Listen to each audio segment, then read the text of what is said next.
Hello friends, welcome to mind booster study. So I hope आप सब बहुत अच्छे होंगे, शानदार होंगे। सो फ्रेंड्स, आज की वीडियो में हम डिस्कस करने वाले हैं हिंदी व्याकरण में स्वर व व्यंजन का पार्ट 2। इससे पहले पार्ट 1 अपलोड हो चुका है। जिन स्टूडेंट ने अभी विजिट नहीं किया है, प्लीज़ आप टॉप 100 हिंदी करके एक प्लेलिस्ट है, वहाँ पे आप उसको चेक कर सकते हैं। और पार्ट 1 में 60 क्वेश्चन हम पहले डिस्कस कर चुके थे। जब जैसे कि आपको पता है कि टॉप 100 PYQ जो भी रहते हैं, जैसे स्वर और व्यंजन का हम इसमें वीडियो में डिस्कस करेंगे। तो आशा करता हूं कि पार्ट 1 जिन स्टूडेंट ने देखा है उनको अच्छा लगा होगा, आपको बहुत कुछ सीखने को मिला होगा। और पार्ट 2 में हम जो 40 क्वेश्चन बचते हैं, आज उन्हें हम बहुत ही डिटेल से डिस्कस करने वाले हैं। इससे पहले कि हम वीडियो स्टार्ट करें, जो भी नए स्टूडेंट हमारे साथ इस वीडियो में जुड़ चुके हैं, उनसे रिक्वेस्ट करूंगा कि प्लीज़ आप आपके अपने YouTube channel mind booster study को सब्सक्राइब कर लीजिएगा और साथ में बेल आइकन होगा, उसे जरूर प्रेस कीजिएगा, ताकि इसी तरह की इंफॉर्मेटिव वीडियोस की नोटिफिकेशन है वो सबसे पहले आप तक पहुंच सके। जैसा कि यहाँ पे बताया भी गया है, जैसे एचपी पुलिस हो गया, जेबीटी टेट, जैसे टीजीटी हो गया, जेआईटी हो गया, पटवारी, पंचायत सेक्रेटरी। इसके अलावा अगर हिंदी का कोई भी आपका एग्जाम पूछा जाता है जिसमें हिंदी से रिलेटेड आपको क्वेश्चन पूछे जाते हैं, तो अगर आप वीडियो को स्टार्टिंग से एंड तक पूरा देखते हो ना, तो मैं 500% श्योर हूँ आप फुल एक्यूरेसी के साथ, 100% एक्यूरेसी के साथ आप अपने पूरे क्वेश्चन जो है वो सही करके आओगे। और यहाँ पे लिखा है रटना नहीं सीखना है। क्यों? रटने से कम समय तक चीज़ें याद रहती हैं, और अगर हम सीख के करते हैं किसी चीज़ को, वो लंबे समय तक, ज़्यादा समय तक हमें याद रहती हैं। राइट? तो इससे पहले हम वीडियो स्टार्ट करें, छोटा सा अपडेट देना चाहूँगा। ऐसे स्टूडेंट जिन्होंने एचपी पुलिस कांस्टेबल का जो आपका फिजिकल एफिशिएंसी टेस्ट था वो क्लियर किया है और जिनका अभी रिटर्न बचता है, तो उनके लिए माइंड बूस्टर स्टडी टीम की तरफ से एक HP police constable 10 full length mock test series provide करवाई जा रही है। अगर आपने अभी तक अवेल नहीं किया है, प्लीज़ अवेल कर लीजिए, क्योंकि ये जो आपको मॉक टेस्ट बनाए गए हैं ना, ये मतलब मॉडरेट टू हाई लेवल बनाए गए हैं। वहाँ से आप अपनी तैयारी या उसका आंकलन कर सकते हो कि आप कौन कौन से ऐसे एरियाज हैं जहाँ पे आपको ज़रूरत है ज़्यादा पढ़ने की, और कौन कौन से ऐसे एरिया हैं जहाँ पे आपको पढ़ने की ज़रूरत नहीं है। अब देखो, व्हाट्सएप नंबर आपको स्क्रीन के ऊपर दिखाई दे रहा है। इस नंबर के ऊपर आप कांटेक्ट करके जो है अवेल कहते हैं। आप बोलेंगे सर इतने इजी क्वेश्चन हमें दे रहे हैं, चलो ठीक है, आओ चला ऑप्शन की तरफ चलते हैं। जो पूर्णतः स्वतंत्र उच्चारित हो सके, देखो व्यंजन की बात कर रहा है कि जो पूर्णतः स्वतंत्र उच्चारित हो सके, जो केवल स्वर की सहायता से उच्चारित हो, या जो नासकीय ध्वनि हो, या जो एक से अधिक ध्वनियों का मेल हो। अब देखो, इसमें कंफ्यूजन कहाँ बनता है स्टूडेंट को, दूसरा, तीसरा और जो चौथा हमारा ऑप्शन है उसमें बनता है। कैसे? देखो यहाँ पे जो नासकीय ध्वनियों, आप बोलेंगे सर व्यंजन में तो नासकीय ध्वनियां होती हैं ना, तो आप बोलेंगे जो दो या जो एक या एक से अधिक ध्वनियों से मेल हो। आप बोलेंगे सर ऐसे भी व्यंजन है ना जो एक से अधिक ध्वनियों का जिनमें मेल होता है। बट बच्चों, यहाँ पे व्यंजन की बात की गई है, आपको व्यंजन की परिभाषा पूछी गई है, ये समझ लीजिए। अब देखो, जो हमारे नासकीय की अगर मैं बात करूं, तो नासकीय में तो हमारे स्वर भी आते हैं कुछ जो नासकीय होते हैं, समझ रहे हो मेरी बात को। तो इसमें जो आपको पूर्णतया मतलब व्यंजन की बतानी थी, इसकी जो परिभाषा थी, तो वो ऑप्शन नंबर बी आपका करेक्ट आंसर हो जाएगा। इस तरह से आपने एग्जाम में बचना है। इस तरह के जब आपको ऑप्शन दिए जाएंगे तो वहां पे आपको एग्जामिनर कंफ्यूज कर सकता है। आई होप आपको ये समझ आया होगा। बढ़ते हैं हम अपने नेक्स्ट क्वेश्चन की तरफ। क्वेश्चन है हमारा, स्वर वर्णों की कौन सी श्रेणी दीर्घ स्वर कहलाती है? बोलता दीर्घ स्वर की पहचान करनी है। अब आपने दीर्घ स्वर किस श्रेणी में रखे गए हैं, ये जो आपको ऑप्शन दिए गए हैं, इनमें कौन सी ऐसी श्रेणी है जिसमें दीर्घ स्वर आपको रखे गए हैं? बोलता अ ई उ, देन री अंग आ, देन आ ई उ ए ओ आओ, देन यर लब। देखो अब ये तो बिल्कुल कट हो जाएगा, क्योंकि ये तो व्यंजन की बात कर रहा है। देन इसमें अगर मैं अ ई उ की बात करूं, तो ये हमारे ह्रस्व स्वर हैं। क्या है? ह्रस्व स्वर। वैसे करेक्ट आंसर बता देते हैं। करेक्ट आंसर आपका ये होगा, ऑप्शन नंबर सी आपका करेक्ट आंसर हो जाएगा। सी क्यों होगा? क्योंकि अ, बड़ी ई, उ, ए, देन ओ और ओ, इनको उच्चारण करने में ज्यादा समय लगता है, तो ये हमारे दीर्घ स्वर में आएंगे। कौन से आएंगे? ये। और ये क्या है हमारे? ये ह्रस्व में जाएंगे। देन ये क्या है? देखो इसमें जो री है ना, री हमारा ऋषभ में, ह्रस्व में होता है। ह्रस्व को हम ऋषभ भी बोलते हैं, ऋषभ स्वर भी बोलते हैं। तो री तो ह्रस्व में ही आ जाएगा यहाँ पे कहीं, समझ रहे हो। और देन ये जो आपका अंग आ है, ये आपका अनुसार है। देन ये आपका जो है वो विसर्ग है। आई होप आप समझोगे, मतलब ये दोनों अयोग्यावह होते हैं, इनको अयोग्यावह बोला जाता है। क्या बोला जाता है? अयोग्यावह। आई होप समझे होंगे। देन इसमें एक और फैक्ट है, वो मैं आपको बता देता हूं। वो फैक्ट क्या है? फैक्ट ये है कि जो हमारे जैसे दीर्घ स्वर और ह्रस्व स्वर की मैं अगर बात करूं, तो उसमें जैसे हमारा जो जैसे ये आ गया ना, री आ गया हमारा। री क्यों हमारा उसमें होता है, जैसे अगर हम बात करें कि ये उसमें क्यों आता है, हशब में क्यों आता है, क्योंकि इसमें इसके उच्चारण में क्या होता है, इसके उच्चारण में कम समय लगता है, तब हमारा जो है क्या होता है, ये इसमें जो है वो री जो है वो हर स्वर में शामिल किया जाता है। राइट, आई होप आप समझे होंगे। देन बढ़ते हैं हम अपने नेक्स्ट क्वेश्चन की तरफ। क्वेश्चन है हमारा, अर्ध स्वरों की विशेषता क्या है। अर्ध स्वर बताने हैं, उनकी विशेषता बतानी है। बोलता ये दीर्घ रूप से बोले जाते हैं, मतलब लंबा समय इनके उच्चारण में लगता है, या ये उच्चारण के समय स्वर से कम समय लेते हैं।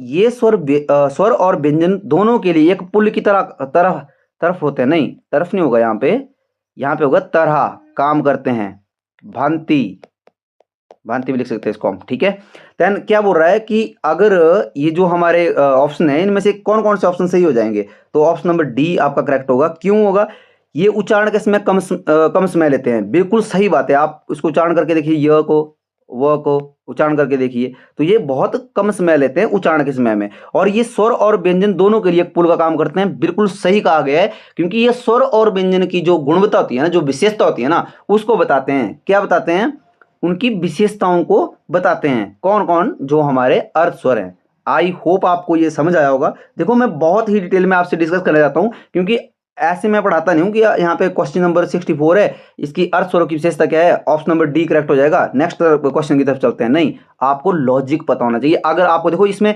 कितने क्वेश्चन हम इसमें जो है वो डिस्कस कर चुके हैं, तो अगर इन सब चीजों के बारे में आपको पता होता है ना, तो ऐसा होता है कि एग्जामिनर कहीं से भी आपको क्वेश्चन डाल दे, वहां से आप क्वेश्चन को जो है अटेम्प्ट कर लेते हो। आई होप आप समझे होंगे। देन बढ़ते हैं हम अपने नेक्स्ट क्वेश्चन की तरफ। क्वेश्चन हमारा, आ किसे कहा जाता है। देखो अंग और आ किसे कहा जाता है, बोलता अर्ध स्वर है, विसर्ग है, संयुक्त स्वर है, या उच्च स्वर है। तो इसमें जो आपका करेक्ट आंसर हो जाएगा ना, वो विसर्ग हो जाएगा, जैसे कि मैंने आपको ऊपर अभी बताया ही। तो ये क्या है, ये हमारा विसर्ग में आ जाएगा। देन नेक्स्ट जो हमारा क्वेश्चन है, क्वेश्चन बोलता है री किस श्रेणी का स्वर है, किस श्रेणी का स्वर है, बोलता है दीर्घ है, संयुक्त है, ह्रस्व है, या अयोग्य है। मैंने बहुत ही डिटेल में आपको जो है थोड़ा ही ऊपर, जैसे प्रीवियस क्वेश्चन में मैंने बताया कि ये हमारा जो है वो ह्रस्व स्वर में आता है। क्या, री। ह्रस्व स्वर को ही हम क्या बोलते हैं, इसको हम जो है वो ऋषभ स्वर भी बोला जाता है। इसको समझ रहे हो मेरी बात को, ये आपने चीजें याद रखनी है कि आपने जैसे इसको लघु स्वर भी बोल सकते हैं हम। तो वो आप अगर वहां पे आपको कंफ्यूज कर सकता है एग्जामिनर, वहां पे लघु स्वर दे दिया, ऋषभ दे दिया, तो आपने हसब तो पढ़ा ही है, बट अगर आपको इसका पता नहीं है तो आप गलत कर क्या होगे। तो ये चीजें आपको ध्यान में होनी चाहिए। देन नेक्स्ट जो हमारा क्वेश्चन है वो था घ किस प्रकार का व्यंजन है। घ की बात की इसने, घ किस प्रकार का व्यंजन है, अघोष, घोष, उष्म या संयुक्त। देखो ये तो बिल्कुल गलत हो जाएगा, ये भी गलत हो जाएगा।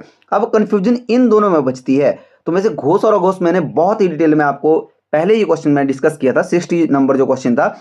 एक बार फिर से बता देता हूं, अगर आपको कोई कंफ्यूजन होती है घोष और अघोष में, तो आपने सिर्फ एक प्रथम जो हमारी वर्ग है ना वो लिख लेना है आपने। जैसे प्रथम वर्ग ये लिख लिया आपने। अब मैंने क्या बोला था कि जो आपके जैसे घोष जो आपके व्यंजन होंगे ना, घोष व्यंजन, वो प्रत्येक वर्ग का तीसरा, चौथा, पांचवा होगा, और जो अघोष हमारे होंगे वो प्रथम और द्वितीय होगा। कौन सा, अघोष ये होगा, और घोष हमारे व्यंजन ये हो गए। तो ये कौन से वर्ण, ये जो घ हमारा वर्ण है वो कौन से उसमें आ रहा है, तो ये तो यहाँ पे आ रहा है ना। तो मैंने क्या कहा था कि घोष जो व्यंजन होते हैं वो तीसरा, चौथा, पांचवा, तो इसका करेक्ट आंसर हो जाएगा option number B. I hope आपको समझ आया होगा। देन नेक्स्ट जो हमारा क्वेश्चन है, क्वेश्चन बोलता है कि हिंदी वर्णमाला में व्यंजन वर्णों की कुल संख्या कितनी है। अब देखो हिंदी वर्णमाला में बोला इसने, हिंदी वर्णमाला में व्यंजन वर्णों की कुल संख्या कितनी है। इसमें option number A 33, then B है 35, 29 या 27। तो इसमें केवल स्पर्श व्यंजन होते हैं, ये तो बिल्कुल गलत हो जाएगा। प्राचीन मान्यता के अनुसार 27 होते हैं, ये भी गलत हो जाएगा। देखो इसमें भी अभी जो हमारे टाइपिस्ट हैं उन्होंने थोड़ा सा गलती कर दी है। इसमें परंपरागत रूप से नहीं बताया गया है कि ये परंपरागत रूप की बात की जा रही है या वर्णमाला में कुल व्यंजनों की। यहाँ पे कुल व्यंजन भी नहीं लिखा हुआ है। आपको थोड़ा सा डिस्कस कर लेता हूँ इसको डिटेल में।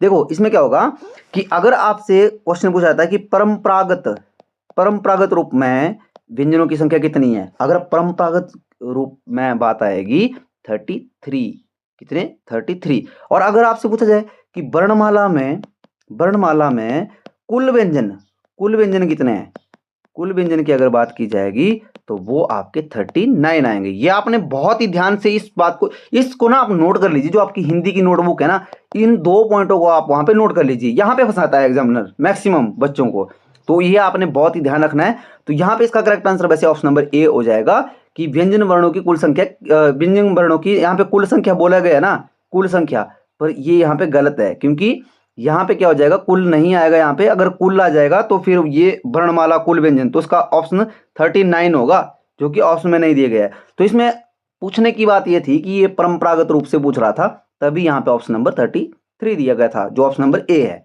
आई होप आपको समझ आया होगा। देन बढ़ते हैं हम अपने नेक्स्ट क्वेश्चन की तरफ। देखो, अगर आप इन क्वेश्चन को जो मैं आपको करवा रहा हूँ आपने ध्यान से अगर देख लिए ना, तो आप ये मानिए कि स्वर और व्यंजन से आपका एग्जाम में एक भी क्वेश्चन नहीं छूटने वाला है। ये मैं आपको प्रॉमिस कर रहा हूँ, समझ रहे हो मेरी बात को। देन यहाँ पे क्वेश्चन है, निम्न में से कौन सा वर्ण तालव्य व्यंजन नहीं है? तालव्य व्यंजन नहीं है, कौन कौन सा है भाई? च, छ, य या ड। तो देखो, इसमें जो हमारा च वर्ग है ना, च वर्ग, जो हमारा च वर्ग था वो क्या था? वो सारा ही हमारा जो है, जिसमें जितने भी जो है च, छ, ज, झ, अइया, ये जितने भी वर्ण है हमारे, ये क्या है? ये हमारे तालु से बोले जाते हैं। कहाँ से बोले जाते हैं?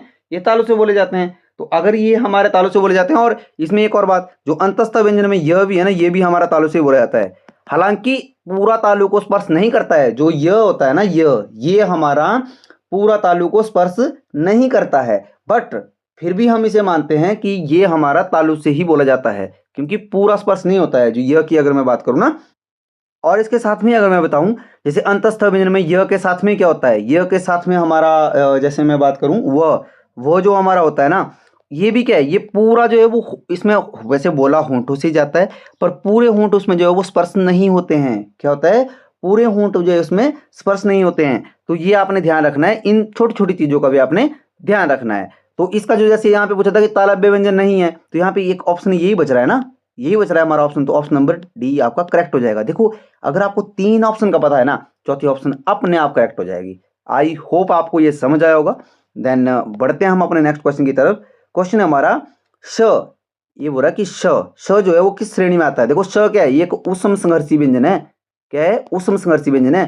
तो इसमें बोला अर्ध स्वर है, उष्म है, घोष है या संयुक्त है। अब आपने एक ध्यान रखना है, मैंने आपको बताया था कि कई बार ऐसा होता है कि जैसे यहाँ पे तो उसका करेक्ट आंसर क्या होगा? वैसे उष्म व्यंजन हो जाएगा, क्योंकि ये उष्म व्यंजन में आता है। बट यहाँ पे घोष भी दिया गया ऑप्शन आपको। तो घोष और अघोष जब आपको कहाँ पे ऑप्शन में दिए हो ना, बहुत ही ध्यान से देखना है, क्योंकि घोष में मैंने बताया था बच्चों आपको कि घोष में हमारे जो अंतस्थ व्यंजन है वो आते हैं, य, र, ल, व, ये आते हैं। देन अघोष में हमारे कौन से आते हैं? हमारे जो उसमें, बट वो 3 ही आते हैं, ह इसमें नहीं आता है। मैं बार बार आपको रिपीट कर रहा हूं, इसलिए कर रहा हूं आपका एग्जाम में आपको कंफ्यूजन नहीं होना चाहिए। तो ये चीजें आपने जब घोष पढ़ना है, अघोष पढ़ना है, तो आपने याद रखनी है। और इसके साथ में ही जैसे महाप्राण, प्राण तत्वों के आधार पर जो हमारे व्यंजन है, उनको भी आपने ध्यान में रखना है कि जब आगे मैंने ऐसे क्वेश्चन लिए हुए हैं, वहां पे मैंने तीनों जो श्रेणी है ना वो उसमें रखी गई है ऑप्शन में, वहां से आप अच्छे से समझेंगे। देन नेक्स्ट जो हमारा क्वेश्चन है, क्वेश्चन बोलता क का उच्चारण स्थान क्या है? देखो, क का उच्चारण स्थान बहुत ही यहाँ पे इजी क्वेश्चन है, ये कंठ से हो जाएगा। देन बढ़ते हैं हम अपने नेक्स्ट क्वेश्चन की तरफ। किस वर्ण का उच्चारण स्थान ओष्ठ से होता है? होंठों से किसका होता है भाई? देखिए, चेक कीजिए जरा, ओष्ठ से ल, च, म या घ। तो इसका जो करेक्ट आंसर हो जाएगा वो ऑप्शन नंबर सी आपका करेक्ट हो जाएगा। म क्या है? मैंने अभी बताया आपको कि म क्या है, म ओष्ठ से इसका उच्चारण होता है। म को हम अनुनासिक व्यंजन भी बोलते हैं, ये आपने ध्यान रखना है, राइट। और प्रत्येक वर्ग का जो अंतिम वर्ण होता है, जैसे क वर्ग है, क का अंतिम वर्ण क्या है? ये है ड। यानी च वर्ग है, च का अंतिम वर्ण क्या है? अइया।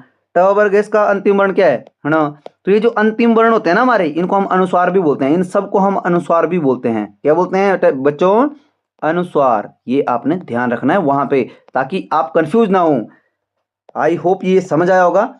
देन क्वेश्चन है हमारा, ठ किस प्रकार का व्यंजन है? ये आ गया आपको उस तरह से ऑप्शन जो मैंने बताया था ना आपको कि महाप्राण, अघोष, स्पर्श। देखो कितना प्यारा क्वेश्चन बना हुआ है, तीनों चीजें आपकी चेक करना चाह रहा है इसमें एग्जामिनर। अब हम चलते हैं अपने क्वेश्चन की तरफ। ऑप्शन में आते हैं, बोलता स्पर्श, अघोष, महाप्राण है। कौन? ठ की बात हो रही है, ये आपने बताना है। उसमें घोष है, अर्ध स्वर, संयुक्त है। तो इसमें करेक्ट आंसर जो आपका हो जाएगा वो ऑप्शन नंबर ए आपका हो जाएगा। क्यों होगा? मैंने बताया था, क से लेके, क वर्ग से लेके और यहाँ पे म वर्ण तक, क जैसे क के बाद यहाँ पे च वर्ग आएगा, समझ रहे हो मेरी बात को। तो इस तरह जो हमारे वर्ग आएंगे वहां पे म व्यंजन तक हमारे सारे ही क्या होते हैं, स्पर्श व्यंजन होते हैं। अच्छा सर, स्पर्श व्यंजन की संख्या कितनी होती है, तो मैं कहूंगा बेटा 25 होती है, 25 वर्ण होते हैं हमारे। और अघोष का मतलब, अघोष का कि सर आपने बताया था कि जो अघोष में आता है ना, वो मैं बार बार नहीं बताऊंगा अब आपको, यहाँ पे बता रहा हूँ। पहला और दूसरा जो है वो हमारे अघोष व्यंजन में आते थे। तो ये जो ट है ना, देखो ट के बाद ठ आता है ना, दूसरे नंबर के ऊपर आ रहा है, किसके, दूसरे नंबर के ऊपर, तो ये अघोष भी हो गया। अच्छा महाप्राण क्या है सर, महाप्राण मैंने बताया था आपको कि देखो प्राण तत्वों के आधार पर, प्राण तत्व के आधार पर व्यंजनों को जो वर्गीकरण किया गया है वो दो तरीके से किया गया है। पहला है अल्प प्राण, पेन चेंज कर लेता हूं समझने में आसानी होगी। पहला क्या है, पहला है अल्प प्राण, अल्प प्राण।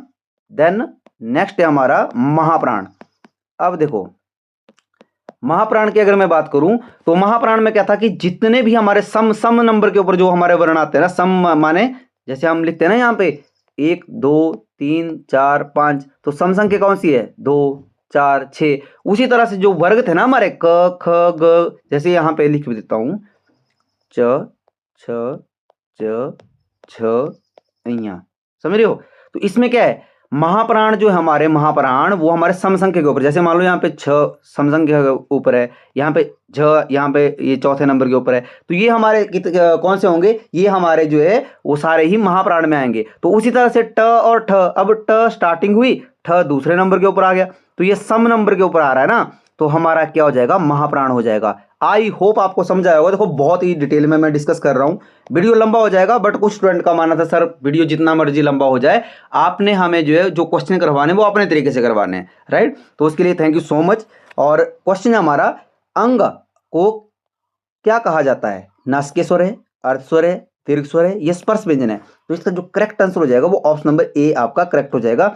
अंग जो है ना वो नासिकीय है। नासिकीय कैसे है, जैसे आप इसका उच्चारण करते हो ना तो आपका जो आवाज निकलती है, आप खुद इसका, जैसे आप बोलेंगे अंग, तो नाक से भी इसका जो है, जैसे अंग तो नाक से इसका जो उच्चारण हो रहा है, समझ रहे हो मेरी बात को, तो ये नासिकीय स्वर में आता है।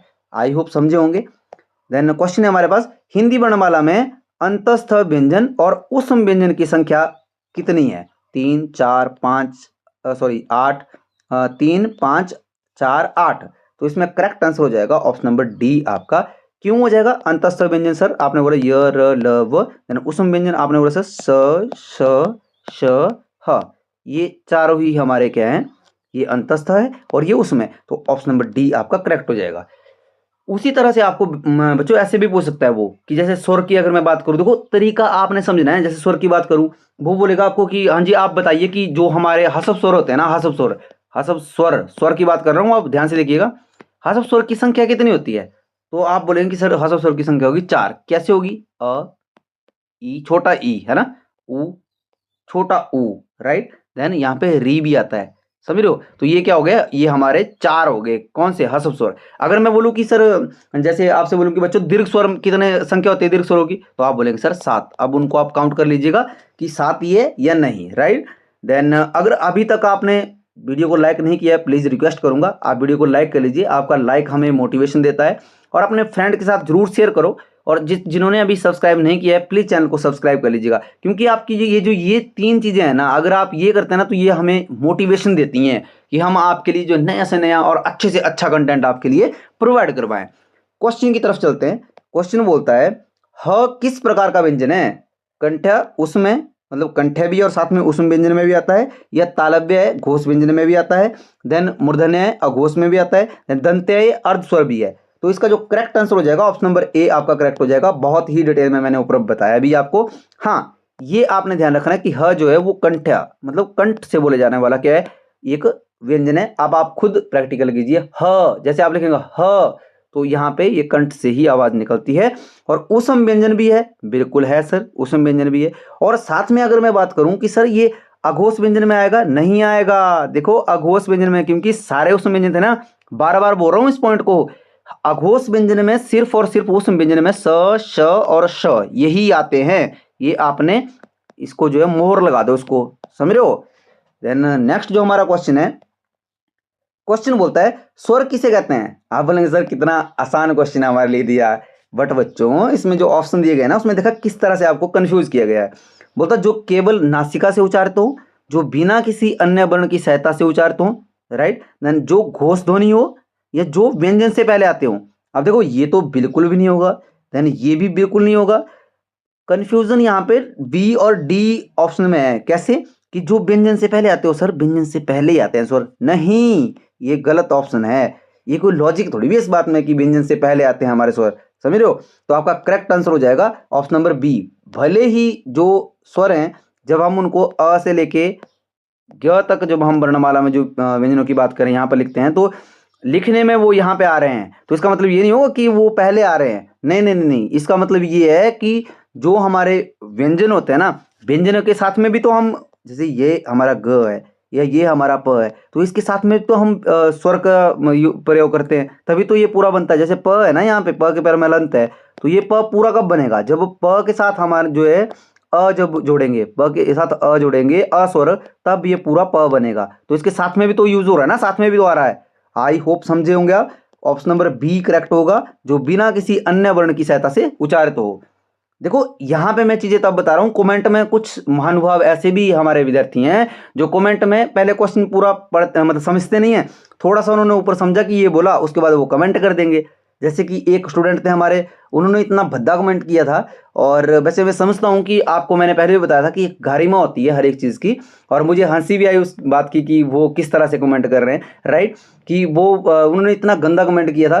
पर देखो बच्चों, आपकी पढ़ाई के लिए आप का जो लेवल है वो किस तरह से इंक्रीज हो, एक वीडियो बनाने के लिए इतना वक्त लगता है, बहुत ज़्यादा टाइम लगता है आपको एक एक पॉइंट को सही तरीके से बताने के लिए। तो अगर सम टाइम अगर आप कहीं पे हम गलत भी हो जाते हैं, तो आपका जो लहजा है ना वो अच्छा होना चाहिए।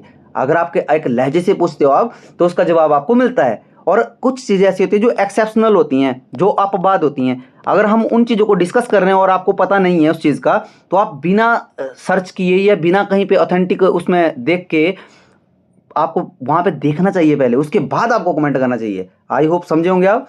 देन क्वेश्चन है हमारा, ई और ई, बड़ा ई में क्या अंतर है। वो तो उच्चारण स्थान का अंतर है। नहीं जी, उच्चारण स्थान का क्यों होगा। ई और ई जो दोनों जो हमारे जैसे स्वर हैं, वो एक ही उनका जो उच्चारण के उसमें अगर मैं बात करूं, तो वो एक ही उसमें से उच्चारित होते हैं, राइट।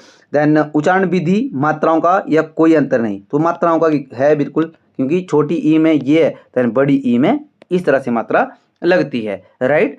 देन नेक्स्ट जो हमारा क्वेश्चन रहेगा, क्वेश्चन है हमारा, निम्नलिखित में से कौन सा वर्ण अर्ध स्वर है। अब देखो वर्ण पहचानना है आपने जो अर्ध स्वर है, राइट। ऑप्शन है फ, म, व, या ण। तो इसमें देखो फ, फ तो ऐसे लग रहा है आपको, बताओ ओस्ट। देन म मैंने बताया था आपको कि किस तरह से रहता है। देन वो देखो वो आ गए यहाँ पे, कहाँ से, अंतस्थ व्यंजन से। मैंने बोला था ना य र ल को छोड़ के वो, तो ये भी हमारा क्या आएगा, ये अर्ध स्वर में आएगा। मैं एक बार फिर से आपको रिपीट कर देता हूँ कि अगर ऑप्शन में आपको इस तरह से पूछा गया हो कि जो अर्ध स्वर है ना वो कौन सी श्रेणी में आते हैं, जैसे अर्ध स्वर पूछ लिया आपसे, यहाँ पे आपको नीचे ऑप्शन है स्पर्श व्यंजन है या ये अंतस्थ व्यंजन है, समझ रहे हो। देन यहाँ पे ये आपके जो है उसम व्यंजन है या इनमें से कोई नहीं, तो ऑप्शन में आप अंतस्थ व्यंजन ही करके आओगे। वहां पे ऐसा नहीं देखना है कि य और व ये हमारे जो है वर्ड स्वर है, नहीं, ये वर्ग की बात कर रहा है, तो यहाँ पे वहां पे यही आपका करेक्ट आंसर होगा। होप आपको ये समझ आया होगा। नेक्स्ट जो हमारा क्वेश्चन है, क्वेश्चन क्या बोलता है, बोलता है कि जो ण है ना उसका उच्चारण स्थान क्या है, जो ण है बोलता है उसका उच्चारण स्थान क्या है, कंठ्य, तालु, मूर्धन्य, दंत्य। अब देखो एक मैं आपको बहुत ही प्यारी चीज बता रहा हूँ यहाँ पे, जब भी आप कभी कंफ्यूज हो जाते हैं ना उच्चारण स्थान में, तो आपने क्या करना है, उसको ढूंढना है कि किस वर्ग में आता है। अगर आपने वर्ग पहचान लिया ना, तो आपका ये एकदम से आपको क्वेश्चन हो जाएगा। देखो ये जो ये हमारा वर्ण है ना न, ये हमारे ट वर्ग में आता है, और मैंने बताया था कि ट, ठ, ड, ढ और ण ये सारे ही मूर्धन्य में जाते हैं। कहाँ जाते हैं, मूर्धा। आई होप आप समझे होंगे। यानी ये जो अंतिम वाला होगा ये हमारा अनुस्वार भी इसको हम बोलते हैं, ये मैंने बहुत ही डिटेल में आपको बताया हुआ है। तो इसका करेक्ट आंसर हो जाएगा ऑप्शन नंबर सी। देखो इस तरह से भी आपने जो वर्ग है ना, देखो जैसे क वर्ग है, क को याद रख लीजिए कि क वर्ग के जितने व्यंजन है वो कंठ से बोले जाते हैं। च वर्ग है, च के जितने भी हैं वो तालु, जैसे च छ, जैसे इसके बाद हमारा ट आ गया मूर्धन्य, देन त आ गया तो ये दंत्य। इस तरह से जब आपको याद होगा तो आपको वहां पे समस्या नहीं आने वाली है। क्वेश्चन हमारा, अयोग्य भाव में कौन से वर्ण आते हैं, अंग, आ, री री, देन य व, य अ आ। अब देखो इसमें तो डिस्कस करने की जरूरत नहीं है, बहुत ही डिटेल में मैंने किया भी है डिस्कस ऊपर।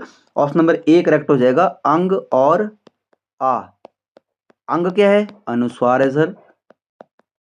देन आ क्या है सर? विसर्ग है, विसर्ग है। और इन दोनों को मिला के हम बोलते हैं अयोग्यवाह। क्या बोलते हैं? अयोग्यवाह। होप आपको समझ आया होगा। क्वेश्चन है हमारा, व्यंजन का प्रमुख लक्षण बताना है आपने। देखो प्रमुख पूछा है इसमें, ध्यान से, बहुत ही ध्यान से देखना है अपने क्वेश्चन को। ये स्वतंत्र उच्चारण होता है इनका? बिल्कुल गलत। स्वरों से मिलकर उच्चारित होता है? हाँ जी बिल्कुल है। घोष ध्वनि है, संयुक्त रूप है। देखो यहां पे हम, जब मैंने बताया कि जब पूरा व्यंजन की बात की जा रही है ना, कि व्यंजन का प्रमुख लक्षण क्या है, पूरे व्यंजन को बोल रहा है। देखो घोष में आते हैं, वैसे घोष ध्वनि भी होती है ना, संयुक्त रूप भी होता है किसका? व्यंजनों का। बट इसमें पूछा कि व्यंजन का प्रमुख लक्षण क्या है, प्रमुख लक्षण क्या है इसका, सबसे पहला जो है। तो यहाँ पे एक होता है ना मुख्य, एक होता है प्रमुख, पहला। तो यही आपका ऑप्शन नंबर बी आपका जो है वो करेक्ट आंसर हो जाएगा। देन क्वेश्चन नंबर 83 है हमारा, नासिक स्वर कौन सा है? ये तो मैंने आपको पहले भी बताया हुआ, वैसे इसका करेक्ट आंसर हो जाएगा option number A. Then question number 84 है, छ। ये जो छ है ना, छ बोलता है किस प्रकार का व्यंजन है? घोष अल्पप्राण, अघोष महाप्राण, घोष संयुक्त और उष्म अघोष। देखो ये न्यू पैटर्न है, अगर ये एक क्वेश्चन का न्यू पैटर्न है। अगर आप इस तरह से समझ गए ना, तो आपके यहाँ पे रिवीजन भी होता चलेगा कि घोष किसे कहते हैं, अल्पप्राण कौन से होते हैं, अघोष कौन से होते हैं, महाप्राण कौन से होते हैं। ये चीज आपने ध्यान रखनी, या इस तरह से आपको फंसा सकता है। और वहां पे ऑप्शन में क्या दे सकता है आपको? यहाँ पे मान लो ऑप्शन में दे दिया इसने, ई ऑप्शन दे दिया आपको, ई ऑप्शन में दे दिया कि ए और ए व सी दोनों, तब आप वहां पे फंस जाओगे। बट अगर आपका बेसिक स्ट्रांग होगा, पक्का होगा, आपने अच्छी चीजों को समझा होगा, तब आप एक झटके में, मतलब सेकंडों में आप बोलेंगे कि सर इसका करेक्ट आंसर हो जाएगा ऑप्शन नंबर बी। क्यों हो जाएगा? छ यहां पे आ रहा है, च वर्ग में है, च छ, राइट। तो देखो सबसे पहले अघोष की क्या परिभाषा थी? अघोष बोल रहा है कि जो हमारे पहला और दूसरा जो व्यंजन होता है वो दोनों ही क्या होते हैं? अघोष होते हैं। ये हो गया, फुलफिल हो गई कंडीशन। महाप्राण क्या बोलता है कि सर जो जैसे महाप्राण में आएंगे कि सम संख्या के ऊपर, सम संख्या के ऊपर जो हमारे क्या आ रहे हैं? वर्ण आ रहे हैं। अब सम संख्या फिर से बता देता हूँ, च छ ज झ अइया।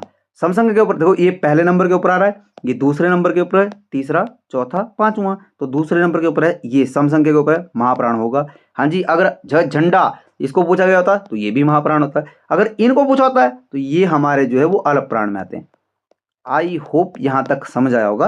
देन नेक्स्ट जो हमारा क्वेश्चन है, क्वेश्चन बोलता है र का उच्चारण स्थान बताओ जी। तालु, मूर्धा, कंठ, ओष्ठ्य। तो इसका करेक्ट आंसर जो हो जाएगा वो ऑप्शन नंबर बी आपका करेक्ट हो जाएगा। मूर्धा में आता है। र क्या है सर? र साथ में एक लुंठित वर्ण भी है। देखो सर, ये आपने बताया था कि ये हमारा जो है वो लुंठित वर्ण भी होता है। क्या? र। अच्छा, र के साथ में आप बताना मुझे जरा कमेंट में कि जो ह है ना, ह को दूसरे किस नाम से जाना जाता है? ये आप मुझे कमेंट करेंगे, मैं आपके कमेंट का वेट करूंगा। देन नेक्स्ट जो हमारा क्वेश्चन है, बहुत ही प्यारा क्वेश्चन है। बोलता है श और श मतलब उसम व्यंजन की बात की गई है जी। उसम व्यंजन की बात की गई है कि जो हमारा श है ना और जो हमारा श है, इसमें क्या अंतर है? स्थान का अंतर है, मात्राओं का अंतर है, उच्चारण गति का अंतर है, या इनमें से कोई नहीं? तो ऑप्शन नंबर इसका ए इसका करेक्ट आंसर हो जाएगा। स्थान का जो है इसमें क्या होगा? इसमें जो है वो जो अंतर होगा स्थान का। कैसे? देखो हमारे जो टाइपिस्ट है उन्होंने आपको एक्सप्लेनेशन भी दी है साथ में। स्थान का मतलब स जो है वो मूर्धा से बोला जाता है, बिल्कुल सही बोला सर आपने। और श जो है वो तालु से बोला जाता है। तो स्थान के आधार पर इसमें हम जो है अंतर जो है वो कर सकते हैं, राइट। देन ज झंडा किस वर्ग में आता है? ऊपरी मैंने बताया, जब हमने छ के बारे में पढ़ा था तभी मैंने बताया था कि ये जो च वर्ग है ये पूरा ही क्या है? ये पूरा ही हमारा तालव्य से है। तो इसका ऑप्शन नंबर सी आपका करेक्ट हो जाएगा। अच्छा, अगर मैं आपसे पूछता कि क्या यह महाप्राण है? महाप्राण व्यंजन में भी आता है। देखो प्राण तत्वों के आधार पर ये महाप्राण भी है। क्यों? क्योंकि ये सम संख्या के ऊपर आ रहा है, छ भी और हमारा झ झंडा भी। आई होप समझे होंगे। देन क्वेश्चन है हमारा, अयोग्य वाक्य की कुल संख्या कितनी होती है? अयोग्य वाक्य की दो होती है जी। कौन कौन से होते हैं जी? एक अंग होता है, एक आ होता है जी। क्वेश्चन खत्म। देन नेक्स्ट हमारा है, त किस प्रकार का व्यंजन है? मूर्धन्य, अघोष, दंत्य, अघोष, अलप्राण, तालव्य, महाप्राण, ओष्ठ्य, घोष। करेक्ट आंसर क्या हो जाएगा सर? करेक्ट आंसर इसका ऑप्शन नंबर बी हो जाएगा। त थ द ध न, प फ भ म, है ना, प फ भ व म, समझ रहे हो मेरी बात को। तो यहाँ पे जो हमारा, एक सेकेंड, इसका तो हमें लिखने की जरूरत नहीं थी, ये लिखेंगे हम कि जो त थ द ध न। अब इसमें क्या पूछा कि त किस प्रकार का व्यंजन है, दंत्या। बिल्कुल जी, त वर्ग के जितने भी वो व्यंजन है या वर्ण है वो सारे जो है वो दंत्य से उनका उच्चारण होता है। अघोष, बिल्कुल सही है सर। अघोष में आपने बताया था कि जो प्रथम और दूसरा जो हमारा क्या होता है, पहला और दूसरा जो हमारा वर्ण होता है वो हमारा अघोष होता है। अलप्राण, अलप्राण में बोला था कि सर अलप्राण में आपने बोला था कि विषम संख्या के ऊपर जो, विषम संख्या के ऊपर जो आ रहा है, तो त यहाँ पे जो है वो विषम संख्या, क्योंकि पहला, ये पहला है, दूसरा, तीसरा, चौथा, पांचवा, तो पहला विषम होता है, तीसरा भी विषम होता है, देन न भी हमारा विषम होता है। आई होप आप समझे होंगे। देन क्वेश्चन हमारा, उच्चारण स्थान की दृष्टि में व, फिर से आ गया कि व है वो क्या कहा जाता है, व को क्या कहा जाता है, कंठ्य, दंत्य, ओष्ठ्य, मूर्धन्य। तो इसका जो करेक्ट आंसर हो जाएगा वो ऑप्शन नंबर सी आपका करेक्ट आंसर हो जाएगा। क्या है, व जो है क्या है हमारा, व हमारा ओष्ठ्य से, होंठ से इसका जो है उच्चारण होता है, जैसे प, फ, ब, भ, म, ये था हमारा करेक्ट जो सीक्वेंस था ना। तो इसमें क्या है, व जो है हमारा वो ओष्ठ्य से इसका उच्चारण होगा। आई होप आपको समझ आया होगा। देखो छोटी सी बात बताता हूँ आपको, अगर आपका कोई भी बेसिक, हिंदी की जो बेसिक है ना, उनको लेके अगर आपका हिंदी के जो मतलब बेसिक है ना, बेसिक, उनको लेके अगर आपका कोई डाउट है ना, एक प्लेलिस्ट बना हुआ है इसी चैनल के ऊपर, संपूर्ण हिंदी, राइट। तो संपूर्ण हिंदी के ऊपर आप जो है, वैसे मैं आपको वीडियो के डिस्क्रिप्शन में भी उसका लिंक डाल दूंगा, वहां से आप चेक कर लीजिएगा। संपूर्ण हिंदी प्लेलिस्ट में मैंने बहुत ही डिटेल में, जैसे आपके स्वर हो गया, व्यंजन हो गया, राइट, जैसे आपका विलोम, पर्यायवाची, देन इसके बाद आपका जैसे अनेकार्थी, एकार्थी, और साथ में आपका जैसे संज्ञा, सर्वनाम, विशेषण, क्रिया, समझ रहे हो मेरी बात। इन सब टॉपिक के ऊपर अलग अलग से मैंने वीडियो दी है, 30 40 40 मिनट की। तो अगर आप वहां पे विजिट करते हो, एक भी डाउट आपका नहीं बचने वाला, ये मैं आपको प्रॉमिस कर रहा हूं, राइट।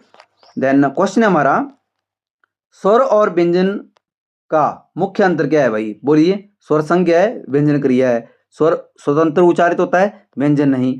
व्यंजन अधिक संख्या में होते हैं। देन स्वर का उच्चारण स्थान नहीं, स्वर का कोई उच्चारण स्थान नहीं, ये तो बिल्कुल गलत हो जाएगा। अब देखो इसका करेक्ट आंसर क्या आ जाएगा, करेक्ट आंसर इसका बी आ जाएगा। आप बोलेंगे सर ये तो बहुत इजी क्वेश्चन थी। नहीं बेटा, इसमें आप कंफ्यूज होंगे कि व्यंजन अधिक संख्या में होते हैं। जब आप इस, अब लॉजिक, थोड़ा सा लॉजिक बनता भी है इसमें कि बिल्कुल सर स्वरों की संख्या कम होती है, देन व्यंजनों की संख्या अधिक होती है, बट मैंने फिर बोल रहा हूं आपको, जब क्वेश्चन क्या है, स्वर और व्यंजन का मुख्य मुख्य अंतर बताया, पूछा गया से ऐसा। अगर आपसे पूछा होता कि स्वर और व्यंजन में क्या अंतर है, और आपको ये ऑप्शन भी दी होती और आपको सी ऑप्शन भी दी होती और ई ऑप्शन होती कि बी व सी दोनों, तब वहां पे आप टिक करके आते कि यस ये इनके अंतर में ही आता है भाई, बट मुख्य अंतर में नहीं आता है। होप आप समझे होंगे। क्वेश्चन है, त्र किस प्रकार का वर्ण है, संयुक्त है, संयुक्त है, और संयुक्त स्वर लिखा हुआ है यहाँ पे, अच्छा जी, अर्ध स्वर, उच्च स्वर। तो आपका जिसमें करेक्ट आंसर हो जाएगा ऑप्शन नंबर ए हो जाएगा। क्यों हो जाएगा, क्योंकि चार हमारे संयुक्त व्यंजन थे, सॉरी, हाँ व्यंजन या वर्ण भी बोल सकते हैं हम उनको। तो इसमें ये हमारा जो है वो करेक्ट आंसर हो जाएगा। अब त्र किन किन वर्णों को मिलकर बनता है, जैसे त और र, ये आपको आई होप पता होगा। अगर नहीं पता है तो बेसिक की वीडियो प्लीज एक बार जो विजिट कर लीजिएगा, जहां पे मैंने बहुत ही डिटेल में बताया हुआ कि जो संयुक्त व्यंजन है वो किस तरह से, कौन कौन से वर्णों से मिलके बनते हैं। ग कितने वर्णों के मेल से बनता है, 2 3 4 1, करेक्ट आंसर हो जाएगा ऑप्शन नंबर ए। कौन कौन से बनता है जी, ग है।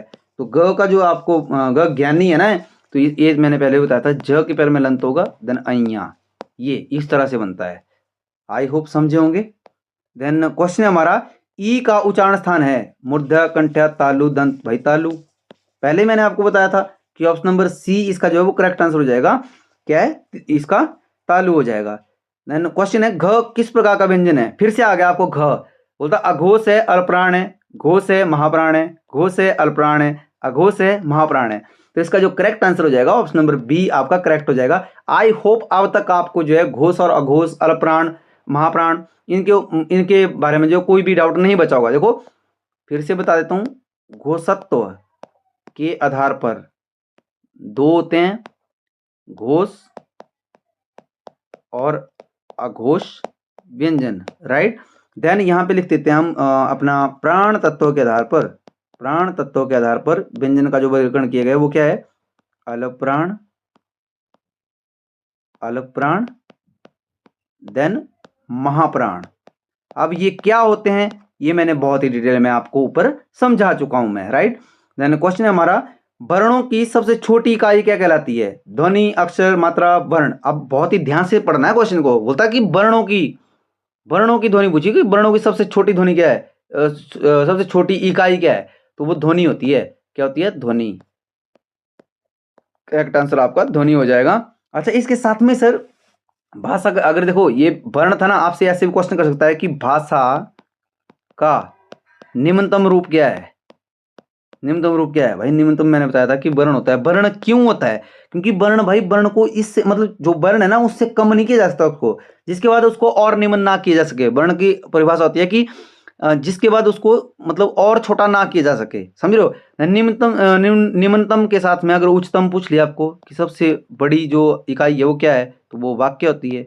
अब ये क्यों है ये मैंने आपको बहुत डिटेल में बताया भी है प्रीवियस वीडियो में भी, राइट। देन इसके बाद हम चलते हैं नेक्स्ट क्वेश्चन की तरफ। क्वेश्चन हमारा संयुक्त व्यंजनों की संख्या है। देखो यहाँ पे ऑप्शन नंबर मैंने आपको बता दिया था, आई होप, हाँ बता दिया है। देन क्वेश्चन नंबर 97 है, संयुक्त व्यंजनों की संख्या है 3, 4, 5, 6। तो करेक्ट आंसर हो जाएगा आपका ऑप्शन नंबर बी, 4 होता है, और वो मैंने आपको डिटेल में बताया भी है, राइट। देन नेक्स्ट जो हमारा क्वेश्चन है, क्वेश्चन बोलता है थ किस प्रकार का वर्ण है? दंत्या, अघोष, महाप्राण। देखो ये मैंने बार बार ऐसे प्रीवियस ईयर में पूछे गए क्वेश्चन है, और ये एक मतलब बड़े बड़े एग्जाम जो हमारे होते हैं ना, जैसे अगर मैं बात करूं जैसे आरआरबी एनटीपीसी हो गया, या जैसे आपका एक आईबीपीएस आरआरबी पीओ का एग्जाम होता है एक बैंक में, प्रोविजनरी ऑफिसर का। उसमें आपको हिंदी और इंग्लिश ऑप्शनल होता है, तो आप हिंदी भी ले सकते हो वहां पे। उन सभी एग्जाम में पूछे गए क्वेश्चन है, राइट। देन यहाँ पे है तालव्य घोष, मूर्धन्य घोष, कंठ अघोष। तो करेक्ट आंसर हो जाएगा इसका ऑप्शन नंबर ए। क्यों हो जाएगा? ये तबर का व्यंजन है, तो त थ द ध न जो भी आपका, राइट। तो ये इसमें जो वर्ग है हमारे वो क्या है, वो दंते से बोले जाते हैं। पहली कंडीशन फुलफिल हो रही है। अघोष व्यंजन भाई, पहला और दूसरा व्यंजन, तो त पहला ही है, ये अघोष भी आ जाएगा। महाप्राण भाई, महाप्राण में जो आपका जैसे मैंने बताया था, तो महाप्राण में आपका आएंगे जो सम संख्या के ऊपर आपका जो है आएगा। सॉरी, ये त की बात नहीं हो रही थी, थ की बात हो रही थी यहाँ पे। एक सेकेंड, यहाँ पे थ की बात हो रही थी, ठीक है। तो ये महाप्राण भी आएगा क्योंकि ये जो है वो सम संख्या के ऊपर है। आई होप आपको ये समझ आया होगा। देन नेक्स्ट जो हमारा क्वेश्चन है, औ, जो औ है ना हमारा, बोलता किस प्रकार का स्वर है? हर्षव, संयुक्त, दीर्घ, अर्ध स्वर। तो इसमें करेक्ट आंसर हो जाएगा ऑप्शन नंबर सी आपका। करेक्ट आंसर हो जाएगा क्या, कि जो हमारा औ है वो हमारा दीर्घ स्वर में आता है। और जैसे ये आएगा, ये भी हमारा दीर्घ में आएगा, ए भी हमारा दीर्घ में आएगा, ये भी हमारा दीर्घ में आएगा, बड़ी ई हमारा इवन दीर्घ में आएगा, ऊ हमारा दीर्घ में आएगा। देखो कितने हो गए मैंने बताया था, आप मुझे बताएंगे अब कि जो हमारे चलो दीर्घ स्वर बता दीजिए, जो हमारे दीर्घ स्वर है ना उनकी संख्या कितनी है? संख्या के उसमें बताना है आपने, कमेंट कीजिएगा, वेट करूंगा आपके कमेंट का। तो आज की वीडियो का जो है वो लास्ट क्वेश्चन है, last but not list, right. बोलता विसर्ग किसका सूचक है? ये जो ये है ना विसर्ग, ये सूचक किसका है? क्या सूचित करता है? ये संयुक्त स्वर है, विराम है, या स्पर्श व्यंजन है, या उच्चारण में हल्की सांस? तो देखो विसर्ग जो है बेटा, ऑप्शन नंबर डी करेक्ट हो जाएगा। उच्चारण में क्या है, वो हल्की सांस का प्रयोग किया जाता है इसमें। जो हमारा जैसे जब आप बोलते हो ना इसको आ, तो ऐसे आप ऐसे बोलते हैं इसको आ, अंग आ, ऐसे बोलते हैं ना अंग आ।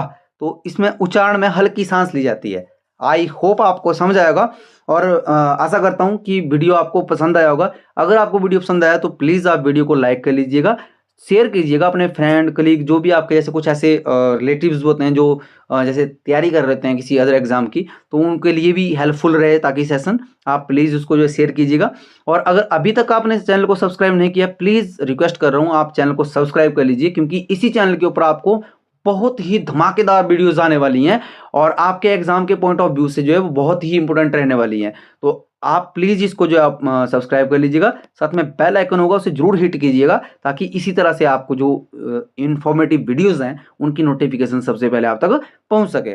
और आपका अगर कोई सजेशन रहता है हमारे लिए, प्लीज़ आप कमेंट कीजिए, हम कोशिश करेंगे आपके सजेशन के ऊपर हम बहुत ही अच्छे से काम करें और उनके ऊपर अच्छा उतरें, राइट। और इसके साथ में अगर आपने अभी तक एचपी पुलिस के लिए मैं बात कर रहा हूँ, क्योंकि अगर आपने अभी तक जो जैसे हमारी series 10 full length mock test जो आपको प्रोवाइड करवाए जा रहे हैं, अगर नहीं लिए आपने तो प्लीज़ आप जो है उन्हें अवेल कीजिए। जैसा कि आपको मैंने ऊपर बताया था स्टार्टिंग में कि जो आपको नंबर वहाँ पे दिखाई दे रहा है उसके ऊपर आपने जो है मैसेज करना है, आप वहाँ से जो अवेल कर सकते हैं और ओनली 149 रुपीज़ में। आई होप आप समझे होंगे। देन आज की वीडियो में इतना ही, मिलते हैं नेक्स्ट वीडियो में। तब तक आप अपना ध्यान रखिए, स्वस्थ रहिए, अच्छे से स्टडी कीजिए। जय हिंद, जय हिमाचल। Thank you.